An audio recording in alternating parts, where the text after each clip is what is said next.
Hi నమస్తే అందరికీ welcome to my kitchen. Bachelors అయినా సరే వంట రాని వాళ్ళైనా సరే ఈజీగా చికెన్ కర్రీ ఎలా చేయాలో చూసేద్దారండి. ముందుగా స్టవ్ అంటే ఒక గిన్నె పెట్టుకోండి. అందులో 2 గరిటెల ఆయిల్ వేసుకోండి. వీడియోని ఇక్కడ స్కిప్ చేయకుండా వీడియో మొత్తం చూడండి. ఈజీగా టేస్టీగా ఎలా చేసుకోవాలో చూపిస్తున్నా. రైస్ని ఇలా పొడుగ్గా కట్ చేసుకోండి. పచ్చిమిరపకాయలు ఇలా పొడుగ్గా చీల్చుకోండి. పుదీనా కొత్తిమీర కూడా ఇలా కట్ చేసి పక్కన పెట్టుకోండి. ఇప్పుడు ఇందులో పుదీనా వేసుకొని అలానే పచ్చిమిరపకాయలు కూడా వేసుకొని కొద్దిగా కొత్తిమీర వేసుకొని ఇలా కలుపుకోండి. ఇప్పుడు ఇందులో ఉల్లిపాయలు వేసుకుందాం. ఉల్లిపాయలు ఎక్కువగా ఉంటేనే బాగుంటుంది, చాలా టేస్టీగా కూడా గ్రేవీ కూడా వస్తుంది. ఉల్లిపాయలన్నిటిని గిన్నెలోకి వేసుకొని ఇలా మంచిగా కలుపుకోండి. కాసేపు ఇలా కలుపుకొని మూత వేసి కాసేపు ఉడికించుకుందాం. ఒక 2 minutes తర్వాత మూత తీసి చూద్దాం. ఉల్లిపాయలు ఇలా వేగినాయి కదా, ఇప్పుడు కొత్తిమీర ఇలా కలుపుకొని మూత వేసుకోవాలి. 5 minutes తర్వాత మూత తీసి చూద్దాం. ఉల్లిపాయలు ఇలా వేగాలి. నేను చూపిస్తున్న విధంగా వేగితే సరిపోతుంది. ఇలా ఉంటే చాలు. ఇప్పుడు ఇందులో చికెన్ వేసుకుందాం. 1/2 kg చికెన్ని వేసుకుంటున్నా. చికెన్ మొత్తం ఇలా గిన్నెలోకి వేసుకున్నాక కాసేపు ఇలా కలపండి. కాసేపు ఇలానే కలుపుకుంటూ వేపుకొని కాసేపు అయ్యాక మూత పెట్టి ఉడికించుకుందాం. ఒక 5 minutes తర్వాత మూత తీసి చూద్దాం.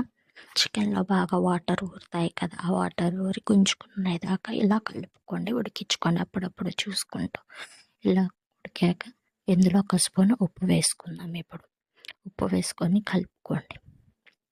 కాసేపు ఇలానే కలుపుకొని ఇప్పుడు మూత వేసుకొని కాసేపు ఉడికించుకుందాం.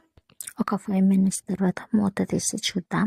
ఇప్పుడు ఇందులో 1/2 స్పూన్ పసుపు వేసుకుందాం.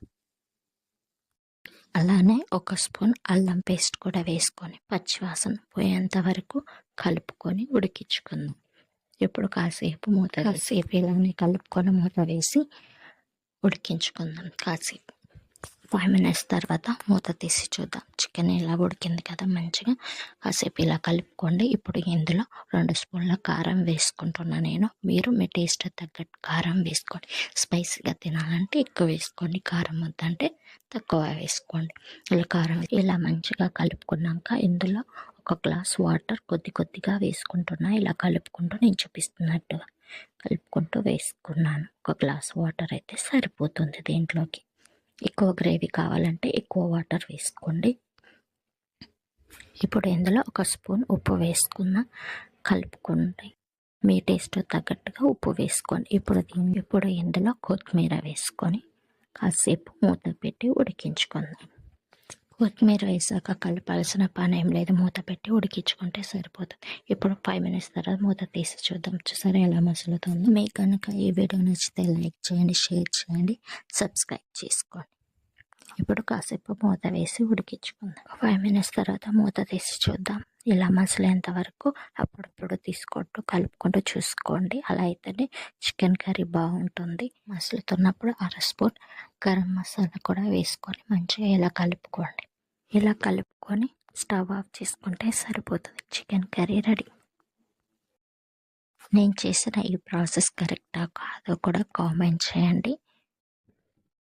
మీకు ఎలా అనిపించిందో కూడా కామెంట్ చేసి చూడండి. ఆఫ్ చేసి కాసేపు ఇలానే పొయ్యి మీదే ఉంచండి. గ్రేవీ దగ్గర పడుతుంది. చల్లారాక మూత తీసి చూసి ఒక సర్వింగ్ బౌల్లోకి సర్వ్ చేసుకుంటే మన చికెన్ కర్రీ రెడీ. మీకు ఎలా అనిపించిందో కూడా కామెంట్ చేయండి. ఇదే ప్రాసెస్తో చికెన్ కర్రీ మీ ఇంట్లో ట్రై చేసి ఎలా వచ్చిందో కామెంట్ చేయండి.